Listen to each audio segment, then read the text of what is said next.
Hello friends, welcome back to my channel, or welcome if you're new here. For today's video, I'm going to be talking about the books that I finished in July. Really quickly, before I start this wrap up, I just want to say a huge thank you to everyone who watches my video and subscribes. Last week, I hit 100 subscribers, which is super exciting. And it honestly means so much to me that people even care about the content that I post. A lot of this is just for me to be able to do what I love, which is reading and talk about books. And I met so many amazing people just being on BookTube for the past couple months, and I've just literally had the best time, and it means so much to me that even 5 people watch my shit, you know? So thank you guys so much. I really appreciate it. Enough of all the mushy gushy. Let's just get into the books that I read this month. If you've seen my August TBR or any of my more recent videos, you know that July was not a good reading month for me, if I'm being completely honest. I was in the process of moving in July and I was just very busy. There's just been a lot of shit going on in my life. So I haven't really read too many books. I actually technically only finished 3 books in July, but I'm being a cheater and I'm adding 2 books because I finished the last 2 books I'm going to talk about on August 1st, but a majority of the book for both of them were read in July. Therefore, I'm just gonna add them all in here. So I have 5 books to talk about. Let's just go ahead and get into it. I feel like this is gonna be a very quick video. The first book that I finished in the month of July was Ace of Spades by Frida Abike-Irime. This is a YA mystery thriller. In this, you're following Chiamaka and Devon, and they are the only 2 Black students at this very prestigious private school. Each of them live 2 very different lives. Chiamaka is Queen Bee, think Blair Waldorf situation, and she will do absolutely anything and everything she can to get to the top and stay there. And then you are following Devon, and Devon is there on a scholarship. He just has a very different life experience than Chiamaka, and they both end up becoming the targets of this anonymous person who calls himself Aces. And Aces basically leaks all of this extremely private information about Chiamaka and Devon and their lives. Chiamaka and Devon have to team up to figure out who Aces is, why they're targeting them, and kind of what is going on. It is so interesting. I really loved this book. I think Chiamaka and Devon as characters are so amazing. They were so well written and well rounded, and I just honestly really enjoyed this book. I feel like everyone should read this. It is just so fast paced and so interesting, and I at first rated it 4.5 stars, but I think I'm changing it. I think I'm going to change it to 5 stars because I can't stop thinking about this book, and I feel like I recommend this book to everyone. So I'm why is it not 5 stars? I feel like the only reason why I didn't give it 5 stars at first was because it took me so long to read it. So my reading experience was a little bit stilted. So I think it kind of made me feel like I enjoyed it a little bit less, but this book was so good, and honestly, I would reread it. I would highly recommend it.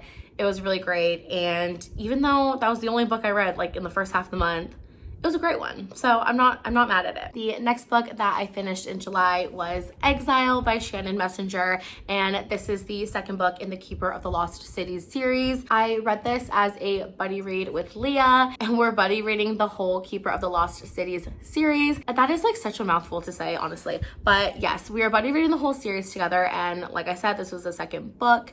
I really enjoyed this. If you don't know, this series is basically just about Sophie, and she is a telepath, so she can read people's minds, and her whole life she's thought that she is the only telepath in the world, and she ends up meeting another boy who is also a telepath and takes her to this different realm with people who are just like her, and she kind of gets thrown into the midst of this new world. But I really enjoyed this. I ended up giving it 4 stars. That's the same I gave the first book that I read. I feel like this is a little bit more fast paced than the first book because we didn't need the whole introductory part. We're able to just really dive into the story, and I really enjoyed that. I also love it because one of my favorite characters and one of Leah's favorite characters as well, Keith, he is a lot bigger part of this story. So anytime we're reading about him, we're just laughing, thriving. We love it. And I also just think it's so interesting because this is a middle grade. I feel like the storylines are so complex in this series. So much is going on and it's only the beginning, and I know there's like 7 or 8 books or something. Like, this is a really long series, and I believe the series is still ongoing, so I just know it's gonna get crazier, and I'm super excited to read the 3rd book. I definitely recommend this series if you're looking for a new middle grade series. They're super quick to get through and they're really fun.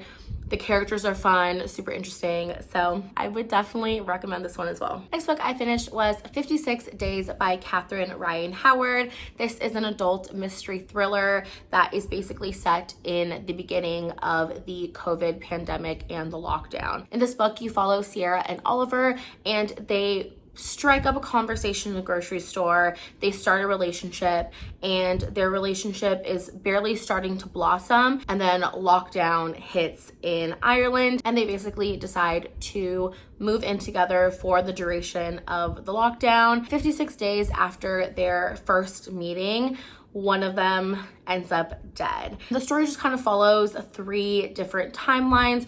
You're following the timeline of present day and the investigators who are trying to figure out what happened. You are following the timeline of the beginning of the relationship with Sierra, and then you're also following a separate timeline with the beginning of the relationship with Oliver. It can at times be a little bit difficult to understand or a little bit difficult to get used to because there is a lot of jumping around, but it was still really interesting and I was able to get a bit used to it. I definitely enjoyed this. For me, I think the ending is what fell a little bit flat. The premise of this was super interesting, and I really do have to say I love the writing style of this. There was like multiple moments in this that I just thought the writing was like really well done. As I said, the ending was just not the best, and it was like a little bit lackluster towards the last like 100 pages. So because of that, I gave this 3.5 stars. There's nothing like really mind-boggling about this thriller. I think if you're interested in it, you could definitely pick it up, but I don't think your life will be altered if you don't.